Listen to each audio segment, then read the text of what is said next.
कोटि कोटि प्रणाम। प्रभु जी बहुत दुखी हूँ, बहुत ही ज्यादा दुखी, हद से ज्यादा दुखी। ऐसा लगता है संसार में मुझसे ज्यादा कोई दुखी नहीं है और आपसे ज्यादा कोई सुखी नहीं है महाराज जी। महाराज जी नहीं यार, हमारी तो दोनों किडनी फेल है यार। आप मन से बहुत सुखी हो, मुझे नहीं लगता दुनिया में आपके जैसा कोई सुखी होगा, खुश होगा। आखिर ये बात तो मानते हैं इसलिए मानते हैं कि हमारा मन एक ही रास्ता पकड़े हुए है, श्री जी के चरणों की तरफ, और उनकी कृपा से बस उन्हीं की तरफ बढ़ता रहे। और वो है आनंद स्वरूप, वो है परमानंद स्वरूप, वो है प्रेमानंद स्वरूप। तो वही आनंद अंदर स्फुरित होता रहता है। जब हम संसार का आश्रय लेते हैं तो दुख ही दुख है। इसका नाम क्या है शास्त्र में जानते हो? दुखालयम। ये दुख का घर है, इसमें जो कुछ मिलेगा वो दुख ही देने वाला मिलेगा। दुखालयम। और सुखालयम कौन है? भगवान है। तो हम अपने मन को यदि भगवान में लगा पावें तो हम सुखी हो जाए। सच्ची बात मानो, सब सुख आ जाएंगे, लोक परलोक की सब सुविधाएं आ जाएंगी, सब सुख आ जाएंगे। जब आप भगवान का भजन करोगे तो सब सुख आ जाएंगे। जैसे खूब अगाध सरोवर जल हो तो मछली खूब किलोले करती है, थोड़ा जल हो तो चिंता है कि कहीं सूख न जाए। लेकिन समुद्र में है तो आनंद ही आनंद है उसको। सुखी मीन जहां नीर अगाधा और जिम हरि शरण न एको बाधा। अगर हम भगवान की शरण में भैया तो दुख भी सुख बन जाता है, और अगर भगवान से विमुख है तो सुख भी दुख बन जाता है। ये बात समझ लीजिए। तो भगवान की शरण होकर नाम जप करो, अच्छे आचरण करो। बाबा थोड़ी खुशी हमारी तरफ भी ट्रांसफर कर दो ना, आप तो इतने सुखी रहते। अगर ऐसा होता हो तो हम तो पूरे भारत को ट्रांसफर कर देते क्योंकि अपने बस का कुछ है नहीं। तुम्हारी समझ से तुम्हें सुख मिलेगा और तुम्हारी समझ से तुम्हें दुख मिलेगा। पॉजिटिव चिंतन हो गया तो निगेटिव चिंतन को दबाकर जब पॉजिटिव चिंतन बढ़ता है तो आनंद आता है, और जब पॉजिटिव चिंतन को दबाकर निगेटिव चिंतन बढ़ता है तो हम चाहे जितने करोड़पति हों हमें दुखी का अनुभव होगा। तो ये पॉजिटिव चिंतन जो है ये भगवान के भजन से आता है। शास्त्र स्वाध्याय, भगवान का भजन, परोपकार, तीर्थयाटन, दान पुण्य जब हम करते हैं तो हमारा हृदय पवित्र होता है, तो दुख में भी सुख ढूंढ लेता है। और जब हमारा निगेटिव विचार होता है तो सुख में भी दुख वो खोज लेता है।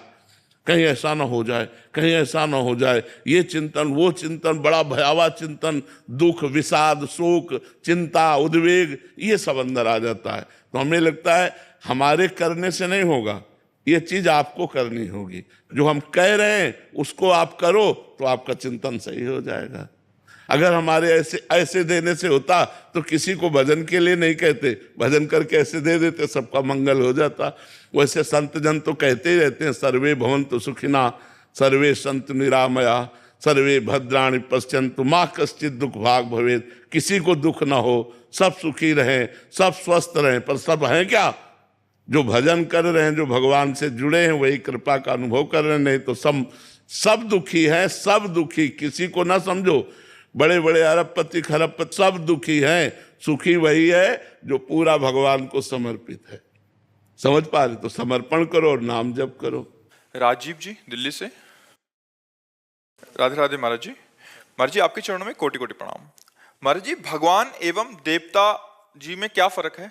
कोई फर्क नहीं, एक ही परमात्मा सब रूपों में विराजमान है। पहला उत्तर, एक ही परमात्मा सब रूपों में विराजमान है। पर जब हम उन्हें परमात्मा भाव नहीं देखते तब फिर अलग अलग पावर है। एक बार उपनिषद की कथा है, सब देवता दैत्यों पर विजय प्राप्त करके बड़े आनंद में उत्सव मना रहे थे।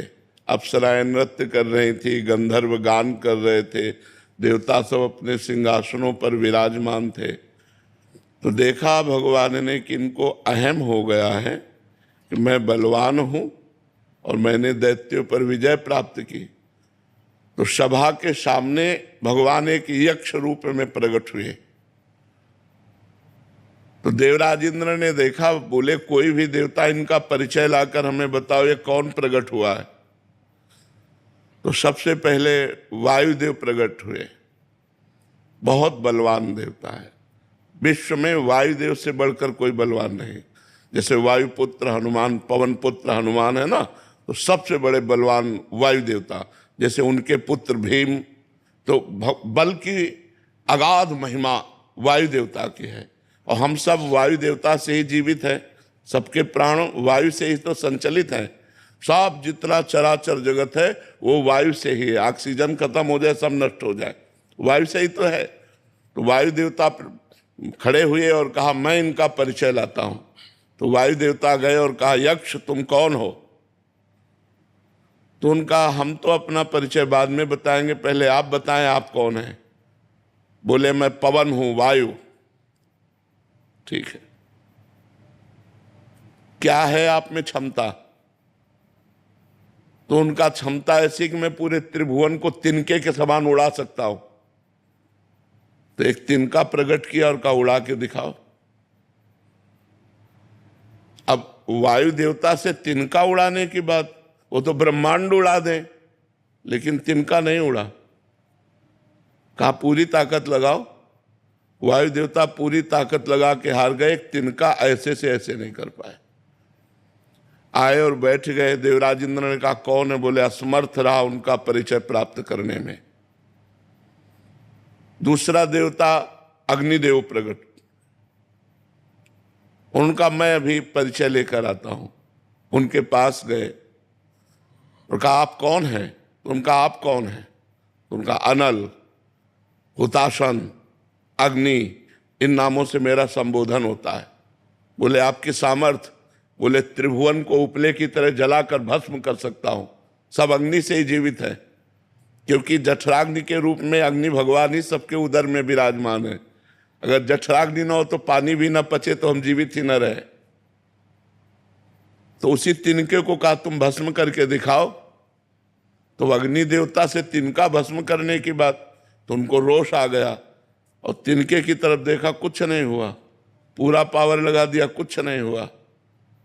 अग्नि देवता वापस जाकर बैठ गए और कहा मैं असमर्थ रहा इनकी सामर्थ्य और इनकी महिमा और इनका परिचय प्राप्त करने में। तब स्वयं देवराजेंद्र उठे, ये उपनिषद में कथा है।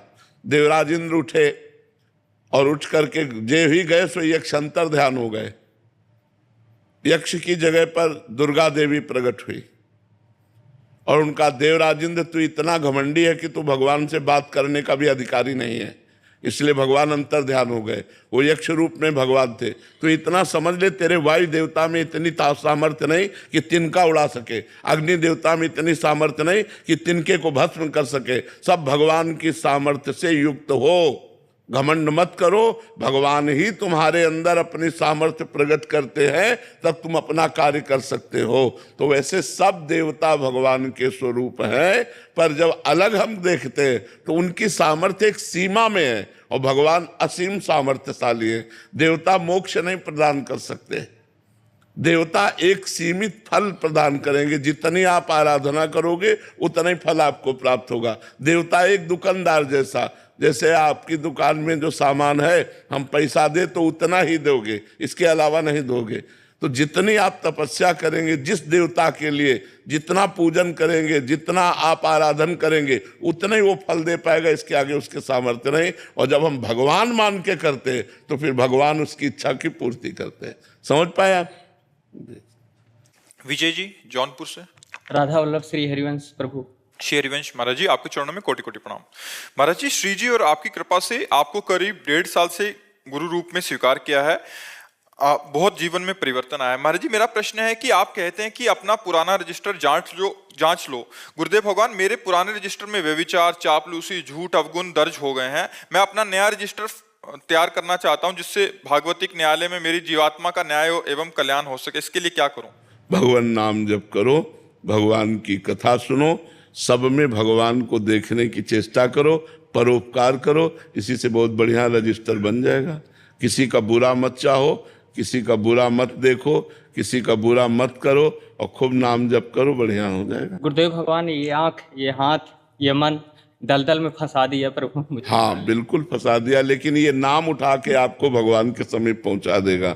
नाम जप करो, राधा राधा राधा राधा, सब ठीक हो जाएगा। खूब केस आपके हवाले है। खूब नाम जप करो, नाम जप करो, नाम से सब ठीक होगा। हम सब मुजरिम है माया के अंतर्गत तो है ना, निकाल सकते हैं तो भगवान निकाल सकते हैं इस माया दलदल से। जैसे तुम हो वैसे हम हैं, कोई खास बात नहीं है। हाँ, हम भगवान की शरण में हैं, आप अभी अहंकार की शरण में हो, अंतर इतना है। इसलिए खूब नाम जप करो और अहंकार को भगवान के चरणों में समर्पित कर दो।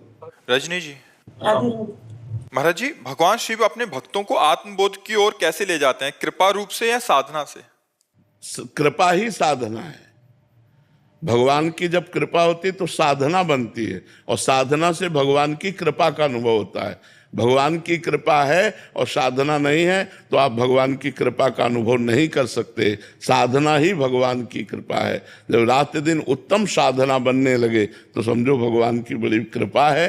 ये अहंकार से नहीं कि मैं साधना कर रहा हूँ, भगवान की कृपा से ये साधना होती है, और साधना से भगवान की कृपा का अनुभव होता है। और जिसको कृपा का अनुभव हो गया वही भगवत साक्षात्कार का अधिकारी बन जाता है। शिवम कुमार जी।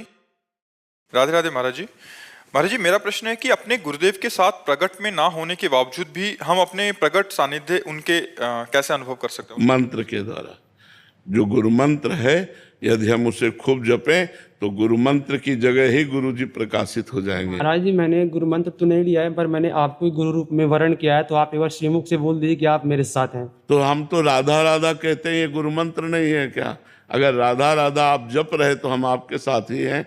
राधा ही हमारा प्राण है, राधा ही हमारा जीवन है, राधा ही हमारा सर्वस्व है। जी, मैंने आज से आपके जो श्रीमुख से मैंने कृष्ण कृष्ण नाम से मतलब जपना शुरू किया था। कृष्ण जपो, वही राधा है, वही कृष्ण है। कृष्ण कृष्ण जपो। राधा नाम हनुमान चालीसा के साथ भी जप सकते हैं? जप सकते हैं भगवान नाम कहीं भी जप सकते हैं। कमलदीप जी। राधे राधे गुरु। राधे राधे महाराज जी। महाराज जी, मनुष्य अंदर से इतना बेचैन क्यों रहता है, सब कुछ होते हुए भी अशांत क्यों है? उसका क्योंकि वो आनंद का अंश है, उसे आनंद चाहिए।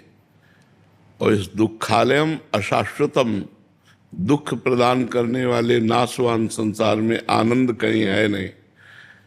वो खोजता है प्रतिकूल शरीरों में, जैसे पुरुष शरीर तो स्त्री शरीर में, स्त्री शरीर तो पुरुष शरीर में, वस्तुओं में, धन में, मकान में, पद में, प्रतिष्ठा में।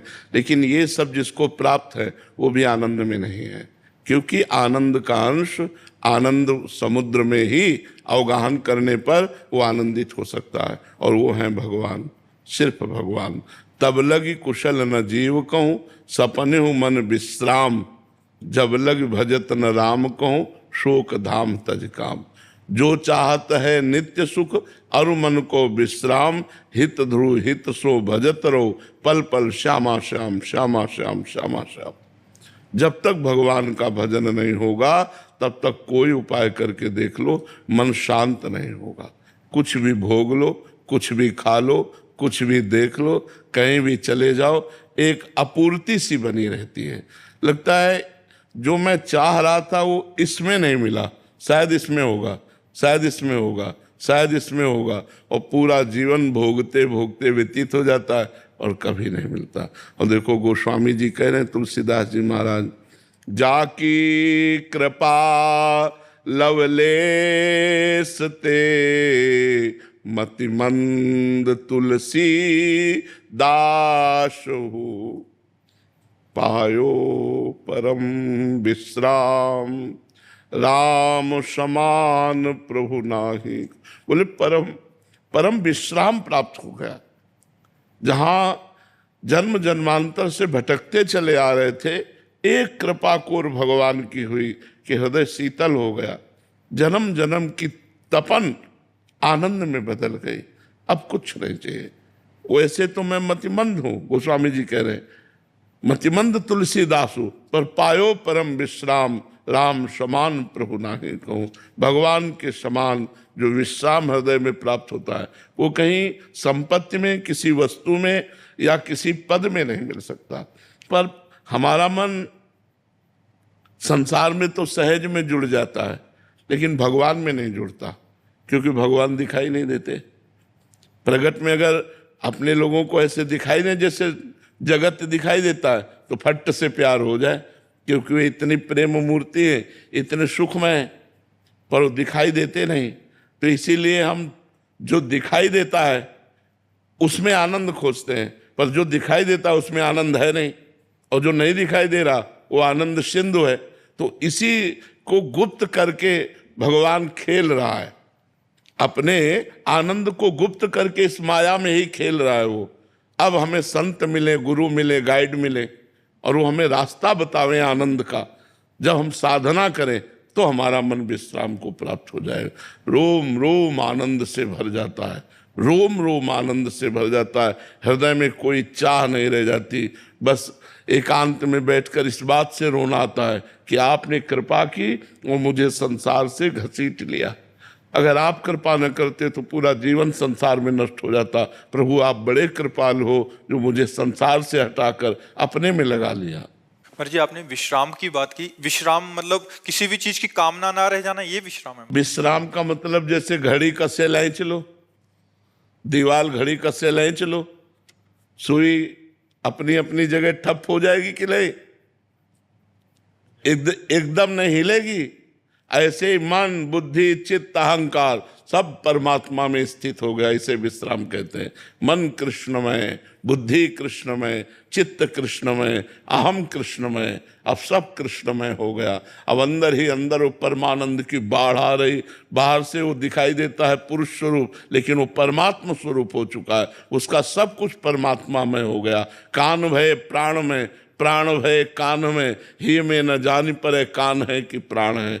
श्री कृष्णाकार वृत्ति हो जाती, रामाकार वृत्ति हो जाती, उसे विश्राम कहते हैं। राधिका जी वृंदावन से। श्री हरिवंश महाराज जी। महाराज जी क्या गुरुजनों और संत जनों की कुछ लीलाएं महाराज जी ऐसी होती हैं कि जो दिखता है वो नहीं होती, जो होता है वो दिखता नहीं? हाँ। तो महाराज जी ऐसी वो परम मंगल में कल्याणकारी हैं, बट साधक को कैसे चलना चाहिए महाराज जी उस पर? बहुत दुर्लभ है कि कोई साधक उनकी प्रतिकूल क्रिया में भी मंगल विधान देख ले। गुरु की प्रतिकूल क्रिया में मंगल विधान देख ले। नहीं तो कभी कभी गुरुजनों की क्रियाएं और आदेश ऐसे होते हैं जो लगता है कि ऐसा कैसे ऐसा आदेश कैसे कर दिया, ऐसा तो नहीं होना चाहिए था। अब जैसे शिवाजी गए समर्थ गुरु रामदास जी के पास दीक्षा लेने के लिए, तो उन्होंने कहा हमारा पेट बहुत दर्द कर रहा है आज। तो बोले गुरुजी राज वैद्य बुला देते हैं। बोले राज वैद्य की जरूरत नहीं, सिंगिनी का दूध पीते हैं तो पेट ठीक हो जाता है। जाओ जंगल में, बिना किसी गार्ड के, सैनिक के, अंगरक्षक के, बिना अस्त्र के सिंगिनी का दूध ले आओ। अब सिंगिनी कोई गाय है क्या? और सिंगिनी का दूध स्वर्ण के पात्र में रुकता है। स्वर्ण का पात्र लो और सिंगिनी का दूध लाओ। मतलब मरना है, सीधे मरना है।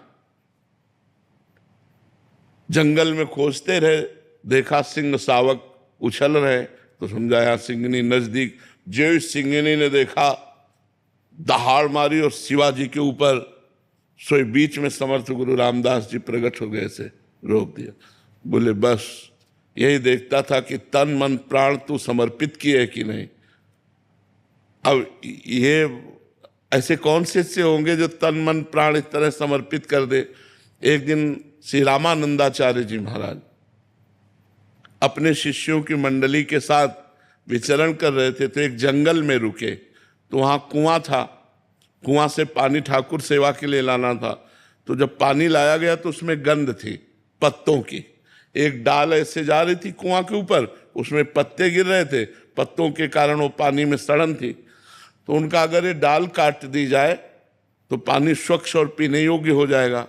सब शिष्यों से कहा डाल इतनी ही काटो जितनी कुएं के पास है। तो उनका महाराज अगर डाल में चढ़ के गए तो इधर बैठना पड़ेगा, और वो डाल के नीचे सीधे कुआं है, और उतनी ही अगर काटी गई तो काटने वाला कुएं में चला जाएगा। बोले हमसे इतना मतलब नहीं। बोले आप आदेश करो तो पेड़ के पास से डाल काट दे। तो उन्होंने कहा नहीं, डाल केवल इतनी ही काटनी जो कुएं के ऊपर है। मतलब मरना है, जो शिष्य काटेगा वो मरेगा, कुएं में सीधे जाएगा कुल्हाड़ सहित। एक खड़े हुए, प्रणाम किया, गए, चढ़ करके आए, और जिधर डाल थी उधर पकड़ करके काटा इधर से, क्योंकि इधर से ही काटते बनेगा। तो जे ही काटा सो मैं कुल्हाड़ सहित कुएं में चले गए। सब शिष्यों ने कहा गुरुजी वो तो मर जाएगा। बोले हमारा काम था कुएं से डाल हटानी, अब वो कट गई है, तुम डाल निकालो, लेकिन थोड़ी देर रुक जाओ। बोले गुरुजी थोड़ी देर रुक जाएंगे तो मर जाएगा। बोले नहीं, अब थोड़ी देर रुक जाओ। अब सब शांत बैठे। थोड़ी देर में नमो नमः जय हो की आवाज आने लगी, और देखा भगवान के पार्षद उन शिष्य को ऊपर छोड़ गए। वो गुरुजी के चरणों में प्रणाम किया। बोले कहो क्या हालचाल है? बोले गुरुजी जे ही कुएं में गिरे ते भगवान राम जी के पार्षद आए और हमें साकेत धाम ले गए और वहां दर्शन कराया सिया राम जी के, और ये प्रसाद दिया है आपको। अब सब शिष्य लालायित हो गए। तो अब उनमें एक ही खड़ा हुआ था प्राण देने वाला। तो कई गुरु की ऐसी आज्ञाएं होती हैं जो हमारी समझ के परे होती है, पर उनमें भगवान का मंगल विधान होता है। पर हम अगर मान लें तो बात है, हमें गुरु में साक्षात भगवान बुद्धि रखनी है, और भगवान बुद्धि से हमारा परम कल्याण हो जाएगा। अगर भगवत बुद्धि रखे तो पार हो गए, पक्का पार हो गए। अनुराधा जी, श्री हरिवंश महाराज जी, गुरुदेव जैसे समय बीत रहा है, समाज में अशांति, गृह युद्ध जैसी स्थिति बनती जा रही है। देश विदेश में बढ़ते तनाव और अपराध को देखते हुए क्या एक ग्रस्त साधक को अपने परिवार की आत्मरक्षा के लिए प्रयास करना चाहिए? क्या उन्हें अपने बच्चों को आत्मरक्षा की शिक्षा देनी चाहिए? क्या साधक को इस ओर? क्या आत्मरक्षा भगवान के बिना आप कर सकते हैं? एक विचार करो, हमारा दिल ही फेल हो जाए एक सेकंड में को किसी कार्यवशात, तो हमारी सच्ची आत्मरक्षा भगवान से होगी। तो हमें चाहिए कि बच्चों को भी भगवान नाम जपना सिखाना चाहिए, भगवान की पूजा सिखानी चाहिए, गंदे आचरणों से बचना सिखाना चाहिए, संत और भगवंत की श्रद्धा उत्पन्न करनी चाहिए। अगर ऐसा हुआ तो आत्मरक्षा करने वाले बन जाएंगे, क्योंकि मुझे भगवान के सिवा और कोई आत्मरक्षा करने वाला नहीं। तो हमें लगता है कि आत्मरक्षा करने वाले भगवान ही है, दूसरा कोई नहीं है जो हमारी रक्षा कर सके। हमें ऐसा दिखाई देता है। आपको अगर कोई पॉइंट दिखाई देते हो तो बताओ। हमें तो सब पॉइंट रद्द नजर आते हैं, एक ही पॉइंट नजर आता है कि वो बचाना चाहे तो कहीं से भी बचा सकता है, और वो ना बचाना चाहे तो तुम कहीं भी मर सकते हो, कहीं भी फंस सकते हो, कहीं भी आपकी दुर्गति हो सकती है। भगवान भगवान सिर्फ भगवान बचा सकते हैं। अभिषेक शर्मा जी, गाजियाबाद से। राधे राधे। राधे राधे महाराज जी। महाराज जी, बार बार मन सांसारिक जीवन से विरक्त होने की तरफ दौड़ रहा है, बट पारिवारिक मोह के कारण छोड़ भी नहीं पा रहा। और नहीं, संसार से विरक्त होकर जाओगे कहाँ, में ये बता दो कहाँ जाओगे? हम विरक्त हुए तो तुम्हारे बीच में तो आए। भागना कहीं नहीं है, अपने कर्मों का सुधार कर लेना है, कहीं भाग के नहीं जाना है। आज समय नहीं है कि आप विरक्त होकर घूम सको, मार डाले जाओगे। कहाँ एकांत, हमें जगह बता दो। एकांत कहाँ है? कहाँ कंदमूल फल है? एक बेर भी लेना है तो पैसा है, कहाँ पानी है? नदियों का पी नहीं सकते, कुआं रह नहीं गया, हैंड पैप सूख गए, पानी कहाँ पियोगे? तो कर्म करना पड़ेगा सबको। भगवान आए तब कर्म किए, तो हम लोग तो मनुष्य हैं, तो हमें चाहिए गंदे आचरणों से वैराग्य हो। हम गंदा काम नहीं करेंगे, ईमानदारी से अपने कर्तव्य कर्म को करें और भगवान का नाम जप करें। ये बहुत बड़ी बात है। आज भागने का समय नहीं रह गया। अपनी मेहनत करके नमक रोटी खाओ और दूसरों को 2 रोटी दे सको, ये बढ़िया बात है। कर्म के साथ धर्म से ही कर्म करना चाहिए, कर्म से धर्म के मार्ग में नहीं चलना चाहिए, धर्म से ही कर्म करना चाहिए। तुम्हारा जो धर्म है, तुम्हारा जो कर्तव्य कर्म है, वो धर्म से ही युक्त होना चाहिए। आज हम कर्म तो करते हैं लेकिन धर्म का त्याग करके, इसीलिए पतित हो जाते हैं। अगर धर्म में कर्म करें तो हमारा कभी पतन हो ही नहीं। गुरुजी, कर्म करते करते धर्म से पीछे हट जाते हैं। वही तो बात है। जैसे काम करते हैं, काम करते करते झूठ बोलते हैं। हाँ, बिल्कुल बिल्कुल। घूस ले लिया, बेईमानी कर दी, निर्दोष को दंड दे दिया, दोषी को छोड़ दिया, ये सब अधर्म है। अगर हम धर्म पूर्वक कर्म करें तो हमारा कर्म ही पूजा है। हाँ, वैसे हमें लगता है ईमानदारी से क्यों धंधा नहीं चल सकता? भाई, ये कपड़ा जैसे आप बेचते हैं, 100 का लाए हैं तो पता है आप मुनाफा ले रहे हैं, आप 150 रुपया बोलिए, पर ये मत बोलिए कि कसम से कह रहा हूं ये 150 का हम लाए हैं, ये मत बोलिए। नहीं, लोग कहने लगते ना तो ये बात मत कहो। आप 150 का बेच रहे हो, पक्की बात है, क्योंकि अगला आदमी जानता है ये दुकान मकान परिवार सब इसी से चल रहा है, तो मुनाफा जरूर लेगा, तो उसमें ज्यादा झूठ बोलने की जरूरत नहीं है। महाराज जी, मैं जीवन में ये प्रयास करता हूँ कि धर्म का पालन करूं, लेकिन अगर कोई व्यक्ति हमारे साथ अधर्म करके छल करके कोई करे तो क्या हमें उसका जवाब देना चाहिए उसी तरीके से या शांत? नहीं, उस तरीके से नहीं देना चाहिए, अपने धर्म से जवाब देना चाहिए, अपने धर्म से जवाब देना। जैसे आप छल कर रहे हो हमारे साथ, हमें पता है, तो हम आपसे बोलेंगे कि देखो आप हमारे मित्र हो, लेकिन आप हमारे साथ ये छल कर रहे हो, या आप प्रमाणित करो ये छल नहीं, और आप छल कर रहे हो, मैं तुम्हें क्षमा करता हूं, लेकिन भगवान तुम्हें क्षमा नहीं करेंगे। जाओ, मैं तुम्हें क्षमा करता हूं, हमारा धर्म है क्षमा करना, मैं क्षमा करता हूं, लेकिन मैं तुम्हें बता दे रहा हूं कि ये जो कर्म तुम कर रहे हो ये छल युक्त है, इसका फल अधर्म है, और अधर्म का फल दंड है। तो हमें कोई इसमें दिक्कत की बात नहीं है। सत्य से चलना थोड़ा कठिन है, पर चला जा सकता है। परंतु महाराज जी, आजकल देखा जाता है कि समाज में जो अधर्म के काम कर रहे हैं वो ही ज्यादा सुखी दिखते हैं। कब तक हमें इसका उत्तर दो? क्या आपको पता है अधर्म करने वाला 4 दिन हाइलोजन की तरह चमकता फिर फ्यूज हो जाता है, और धर्म से चलने वाला दीपक की तरह जलता है, लेकिन कुल परंपरा तक जलता रहता है। तो हाइलोजन की तरह जलना पसंद करोगे या दीपक की तरह? लेकिन ज्यादातर तो लोग आजकल हेलोजन की तरह ही जलना पसंद। तो फिर जल जाते हैं ना। वो जीवन अच्छा कि अपनी साइकिल से चल के जी ले, वो अच्छा। पर भाई धर्म कर्म से जब चलते हैं तो फिर बीवी नहीं जीने देती। ऐसा नहीं है, ऐसा नहीं है, उसको समझाया। अब सही बात तो हमें ये लगता है कि यदि हम दोनों प्यार करते हैं और समझाया जाए कि धर्म से यदि नमक रोटी खाएंगे तो हमारे बच्चे अच्छे ग्रेजुएट होंगे, और अधर्म से यदि तो हमारे बच्चों पर प्रभाव पड़ेगा, हमारे परिवार पर को प्रभाव पड़ेगा। भाई जब वो दूसरों को देखते हैं ना कि दूसरों के भी बच्चे गाड़ी में चल रहे हैं, हम मोटरसाइकिल पे ही चल रहे हैं, तो फिर दिक्कत आ जाती है वहां। हाँ, लेकिन उनका पुण्य है ना, पूर्व का उनका पुण्य है, और हमारा पूर्व का ये प्रारब्ध मतलब भुगतना पड़ेगा। ये भोगना पड़ेगा। अगर आप गाड़ी भी ले लेंगे तो आपको आना मोटरसाइकिल पे ही पड़ेगा। सर जीवन शर्मा जी। राधे राधे। राधे राधे महाराज जी। महाराज जी, मेरे गुरुजी श्री श्री परमहंस योगानंद जी प्रकट रूप में तो नहीं है, मैं उनकी शिक्षा लिखित रूप में ग्रहण करता हूँ। महाराज जी, मेरा प्रश्न है कि क्या मैं अपने गुरुदेव को ही अपना आराध्य या इष्ट मानकर उनकी पूजा, ध्यान, नाम जप, जय गुरु कर सकता हूँ? क्या मैं सही चल रहा हूँ? ऐसा करना चाहिए। गुरु साक्षात परब्रह्म तस्मै श्री गुरुवे नमः। गुरु में परब्रह्म बुद्धि, इष्टाकार बुद्धि हो जाए, और गुरु की आज्ञा का पालन करे, और गुरु में ही चिंतन रखे। ध्यान मूलम गुरु मूर्ति, पूजा मूलम गुरु पदम, मंत्र मूलम गुरु वाक्यम, मोक्ष मूलम गुरु कृपा, उसी से हो जाएगा। कोई अलग से साधना की जरूरत नहीं। देवेंद्र राघव जी, गुरुग्राम से।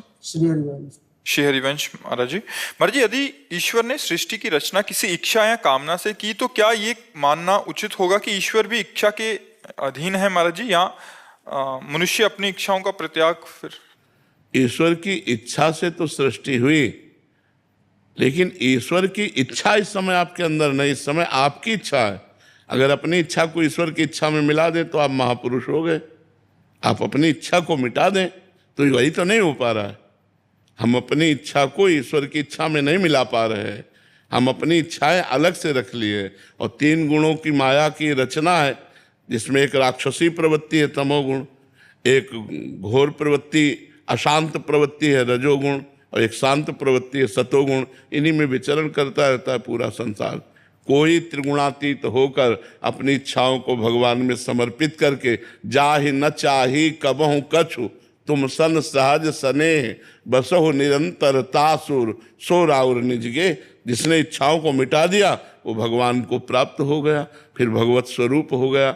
भगवान की इच्छा से ही जगत रचा है, लेकिन इसमें जो जगत में इच्छाएं हम कर रहे हैं वही हमारे बंधन का कारण है। इच्छा रहित हो जाना ही बंधन मुक्त हो जाना है, इच्छाएं ही बंधन है। देखो, इसमें भगवान इच्छा कर रहे हैं कि आप कर रहे हो, आप इच्छा कर रहे हो। आप इच्छा छोड़ दो, इच्छा रहित हो जाओ, तो आप देखोगे भगवत स्वरूप आनंद आपके अंदर आ गया। इच्छाएं मिटाने के लिए तो साधना की जाती है।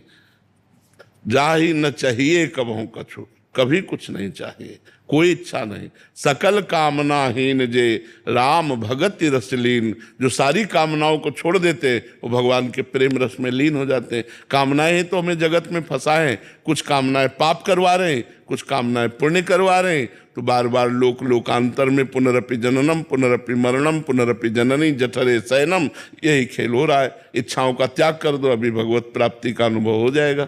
समझ पा रहे हैं आप? सार्थक सिंह जी लखनऊ से। महाराज जी, कुछ भी करते हैं तो अगर असफलता मिलती है तो मन घबरा जाता है, निराशा होती है। असफलता पूर्व जन्म के प्रारब्ध कर्म के अनुसार मिलती है। जैसे हम बहुत पढ़े लिखे लेकिन हमें नौकरी नहीं मिल रही, लाखों रुपया लगा रहे लेकिन व्यापार में सफलता नहीं मिल रही, क्योंकि आपको दुख भोगना है। आपने ऐसे कर्म किए हैं कि उनके परिणाम में आपको दुख भोगना है, इसलिए असफलता, इस असफलता में भी हम सफलता खोज लें, ये आध्यात्मिक ज्ञान है। अगर आध्यात्मिक ज्ञान नहीं है तो फिर लाभ नहीं मिल पाएगा। असफलता में भी सफलता, जैसे दोनों किडनी फेल हैं, परेशानियां हैं, लेकिन कोई परेशानी नहीं, भगवान की कृपा से जो होना चाहिए वो हो रहा है, बस आनंद है। क्यों? क्योंकि आनंद स्वरूप भगवान से हम जुड़े हुए हैं। अगर आप जुड़ो तो असफलता भी सफलता में बदल जाएगी। वो भगवान कर्तुम अकर्तुम अन्यथा कर्तुम सर्व समर्थ ईश्वर है। देखो सुदामा जी का प्रारब्ध 3-3 4-4 दिन भोजन नहीं मिलता था, और श्री कृष्ण की कृपा सुदामापुरी बना दी। तो कृपा और प्रारब्ध, इनमें अंतर है। प्रारब्ध से तो हम असफल हो जाएंगे, लेकिन कृपा हमें सफलता प्रदान करेगी। इसलिए हमें नाम जप करना चाहिए, अच्छे आचरण करना चाहिए और परोपकार करना चाहिए, दूसरे जीवों को सुख प्रदान करना चाहिए। इससे बहुत जल्दी भगवान की कृपा हमारे ऊपर हो जाएगी और हम मंगलमय सफलता को प्राप्त हो जाएंगे। श्री राम द्विवेदी जी।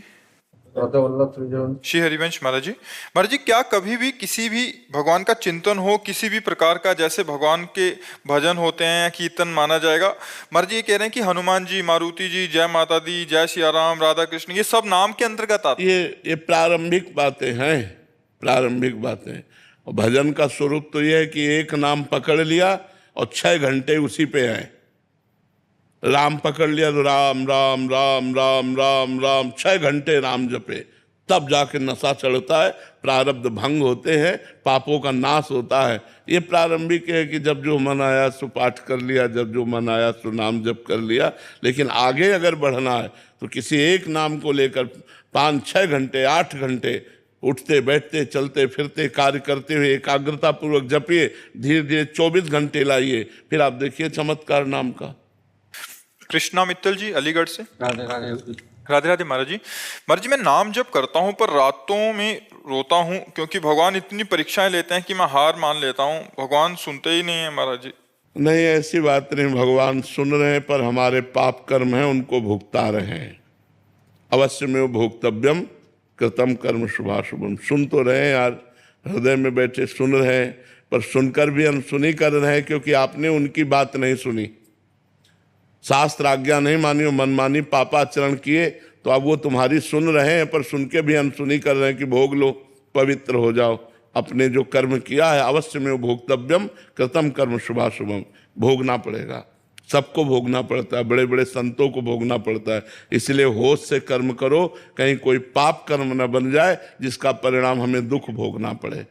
सावधानी से कर्म करो। मनुष्य जीवन बहुत सावधानी के लिए मिला है, मनमानी आचरण करने के लिए नहीं मिला। शास्त्र से प्रमाणित कर्म करोगे तो सदैव सुखी रहोगे, आनंदित रहोगे। शास्त्र विरुद्ध कर्म करोगे तो दुखी रहोगे, शोकित रहोगे। महाराज जी, क्या गलत तरीके से कमाए हुए पैसे से अगर हम सर्वनाश, परिवार बच्चे सब बिगड़ जाएंगे, अशांति पैदा हो जाएगी, परिणाम में सब नष्ट हो जाएगा। इसलिए होश में रहो, धर्म से कमाओ, नमक रोटी खाओ, चैन से जियो। अधर्म से कमाओगे, रबड़ी खाओगे, आंतें फट जाएंगी, आज नहीं तो कल, पक्का समझ लो। इसलिए अधर्म के पैसे से बचो, शॉर्टकट में करोड़पति बनने की कोशिश मत करो। मेहनत से कमाओ, और मेहनत से कमाई से अगर साइकिल से भी चलोगे तो तुम्हारी रौब है, शान है, तुम घर में जाओगे, चैन से व्यवहार होगा। और अधर्म से कमाओगे, पत्नी पुत्र परिवार सब कलह, सब अशांति, एक दिन देखना परिणाम में सब नष्ट हो जाएगा। इसलिए भगवान का जो बनाया हुआ मार्ग है उसी पे चलो तो सुख और शांति मिलेगी, अधर्म से नहीं। अब जैसे किसी निर्दोष को दंड देने के लिए किसी ने अटैची आपको दे दी, दोषी को मुक्त कर दिया और निर्दोष को दंड दिया। अब निर्दोष के हृदय की जितनी श्वासें हैं वो जो बद्दुआ दे रहे हैं तुम्हारा सर्वनाश कर देंगी। दुखिया को न सताइए, दुखिया देगा रोए, और जब दुखिया के मुखिया सुने तो तेरी गति क्या हो। आज तुम बड़े पद पे बैठे हो, लेकिन जब सबसे बड़ा पद वाला न्याय करेगा तो तुम्हारे होश उड़ जाएंगे, तुम्हारा सर्वनाश हो जाएगा। इसलिए अधर्म से बचना चाहिए। कृष्णा चंद्रा जी। राधे राधे महाराज जी। गुरुदेव भगवान, एक पिता माता के नाते बेटा और बेटी को ब्रह्मचर्य की बारे में मतलब सरल और बिना संकोच के महाराज जी कैसे समझाएं? कभी मतलब जब बच्चे समझाना चाहिए, बड़े हो जाते हैं तो समझाना चाहिए, उनको बैठाना चाहिए पास और दोस्त की तरह समझाना चाहिए। पिता माता को चाहिए कि बच्चों से दोस्त का व्यवहार करे। बहुत अच्छे बच्चे बने जाएंगे जब आप दोस्त का व्यवहार। देखो अब तुम्हारी उम्र बढ़ रही, तुमको ऐसे मित्र मिल सकते हैं जो तुमको गलत बातें बतावें, गलत बातें मोबाइल में दिखावें। तुम देखना नहीं, करना नहीं, कोई हरकत गलत मत करना, ऐसा मत करना। जो ब्रह्मचर्य संबंधी सावधानियां हैं, अगर आप खुल करके बात करोगे तो अपनी कमियां खुलकर आपके सामने कहने लगेंगे। डांटना नहीं है, प्यार से। अच्छा अगर आप में कोई गलती हो तो आप बताओ ऐसी गलती की, अब आगे मत करना। अगर तुम्हारा मन कहे तो हमसे बात कर लेना, हम आपको समझाएंगे, लेकिन गलत मत करना। अब जैसे अगर भय है कि पापा से कहेंगे तो काट डालेंगे, ऐसे नहीं वचन उच्चारना चाहिए। तो गलत तो होगा ही, लेकिन आपको पता नहीं चले पाएगा और वो बहुत गलत हो जाएगा। उचित ये है कि अगर तुमसे गलती हुई तो हम तुम्हारा सहयोग देंगे, हमको बताना, हम तुम्हारे सहयोग में। तो बच्चे एक खुले हो जाएंगे आपसे और आपको अपनी कमी बता देंगे, तो जिन कमियों से आप उनको बचा सकते हैं। नहीं आज हमारा जो वातावरण है ना, सब अपने में बिजी हैं, माता पिता अपने में बिजी हैं, बच्चे अपने में बिजी हैं, तो कोई किसी को समझा नहीं रहा है और अध्यात्म का मार्ग गुप्त होता जा रहा है। क्योंकि किसी को फुर्सत नहीं कि शास्त्र पढ़े, किसी को फुर्सत नहीं संत महात्माओं के पास जाकर बैठे। कोई बिरले भाग्यवान ऐसे हैं जो संत समागम कर रहे हैं। अब वो और उनका परिवार निश्चित परिवर्तित होगा। जो संत समागम कर रहे हैं, जो शास्त्र स्वाध्याय कर रहे हैं, वो कुछ ना कुछ तो आचरण बदलेंगे और अपने परिवार को संभालेंगे। लेकिन जहाँ सत्संग ही नहीं है, अब इतना मोबाइल बिजी किए कि शास्त्र पढ़ने का समय कहाँ रह गया है।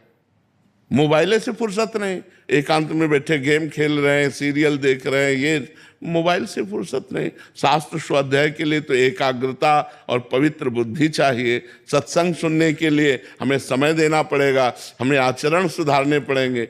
कई ऐसे लोग बताए कि हमारे मित्र आपके पास नहीं आते डर के, बोले जो जाएंगे तो बाबा शराब छुड़वा देगा, बाबा मांस छुड़वा देगा, वो हम छोड़ नहीं सकते। नहीं छोड़ना तो पड़ेगा, शरीर भी आज नहीं तो कल ये शरीर भी तो छूटेगा, पर शरीर रहते हुए छोड़ दो तो अच्छे आदमी बन जाओगे।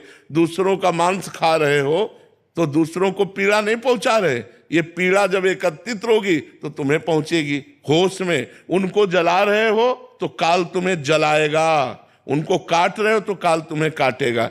जैसे तुम जीवों को पैर बांध दिए और जला रहे हो नीचे से और भून गए, वो मर गए और उनको खा रहे हो तो तुम्हें काल भूनेगा, तुम्हारा कर्म तुमको भूनेगा। इसलिए जीवों की हत्या मत करो, जीवों को दुख मत दो, बलवान मत बनो, उनको निर्बल मत समझो। सुनेरी मैंने निर्बल के बलराम, जब भगवान तुम्हारी तरफ कोप दृष्टि से देखेंगे तो मिटिया मेट हो जाओगे। इसलिए सब पर दया करो, अच्छे आचरण करो तो तुम्हारा मंगल हो जाएगा। राधे राधे महाराज जी। महाराज जी, मेरी माता जी कभी मेरे कारण क्रोधित हो जाती है और स्वयं को बेलन से झापड़ मारती है, तो महाराज जी बहुत गलत है, आप गलत हैं। माता का स्वभाव तो गलत है ही, लेकिन आप भी गलत हैं। गुस्सा हो जाने पर बच्चे को उचित वाक्यों द्वारा, उचित दंड के द्वारा सुधारा जाता है, पर वो गलत सिद्धांत अपनाए हैं कि अपने को पीटना, अपने को ऐसा करना। प्यार से समझा देना चाहिए। प्यार से समझाते हैं पर बच्चे नहीं सुनते हैं आजकल के। हम कई बार बोलते हैं कि बेटा आप इस चीज को फॉलो करो, पर नहीं सुनते हैं। तो देखो उसका कारण है आपने बचपन में संस्कार नहीं दिए उनको आध्यात्मिक। अगर आप माँ होकर के उनको आध्यात्मिक संस्कार देती, आपको उनसे कहती पैर छुओ, जब वो छोटे छोटे थे, अगर छोटे से बैठो, एक माला राधा नाम जप करो, राधा राधा बोलो, तुम्हें तब हम बाल भोग देंगे, आप राधा राधा जपो तब हम आपको खिलौना देंगे, तब आपको हम घुमाने ले चलेंगे। अगर आप भागवतिक संस्कार डालोगे तो देखो, हमारी माँ ने हमें भागवतिक संस्कार बचपन से डाले, शुरुआत से ही बता, कराग्रे वस्ते लक्ष्मी कर मध्य धरती के पैर छुओ, चलो हमारे छुओ, पिताजी के छुओ, भैया के छुओ। रेगुलर बोलती हूँ, वे नहीं सुनते हैं। देखो अब बड़े हो गए हैं, अब सुनना इनके बस के। समझाइए, बच्चे आपकी बहुत सुन रहे हैं, आज की जो जनरेशन है वो आपको बहुत फॉलो कर रही है। भाई हमारी इज्जत रख लो यार हमारी इज्जत रख लो कि अपने माता पिता के रोज चरण छुओ और माता पिता की आज्ञा का पालन करो। और आपको चाहिए कि आप इनकी माता जी हैं, आपको चाहिए कि इस तरह का व्यवहार ना करें। माता जी, अब बच्चों को मार भी नहीं सकते हैं, तो मैं अपने आप को हाथ नहीं नहीं, ऐसा उचित नहीं है। नहीं सुनते हैं महाराज। हाँ, अगर वो नहीं सुनते तो भगवान से प्रार्थना कीजिए कि उनको सद्बुद्धि दें और नाम जप कीजिए और इनको दीजिए। जी जी बिल्कुल सिखा रही हूँ। नाम जप कीजिए और इनको दीजिए कि भगवान मैं 1000 नाम जप करके अपने बालक को देती हूँ, उसकी बुद्धि शुद्ध हो। इस तरह के व्यवहार से, जैसे क्रोध का व्यवहार आप करते हैं ना, इस तरह के व्यवहार से माहौल बिगड़ जाएगा। नहीं महाराज जी, मैं नहीं चाहती हूँ करना, मैं बिल्कुल नहीं चाहती हूँ। मैं अभी आपके पास 3 साल से आ रही हूँ, मैंने अपने आप को बहुत शांत किया है इन बच्चों के लिए ही। मैं तो देखो वो कह रहा है, खा जाऊंगा, मुझे दिक्कत नहीं है मम्मा को। हाँ वो ये कह रहे हैं, देखो वो कह रहा है कि जी मुझे दर्द होता है अगर मैं इनको मारती हूँ तो। हाँ, तो तुम्हें जब मारती हो अपने को तो इसको दर्द होता है तो हमें लगता है दोनों को दर्द ना हो, ऐसा करो, तुम ऐसा करो, अपनी माँ के चरण छू करके आज से नियम लो कि हम माँ के विरुद्ध आचरण नहीं, ठीक है? और हमारी इज्जत रख लो। कह रहे हैं आज के 9 लड़के आपकी बात मानते, तो हमारी बात मान जाओ यार, हमारी बात मान जाओ, तो हमारी तुम्हारी दोस्ती हो जाएगी, ठीक है? दोस्ती मंजूर है?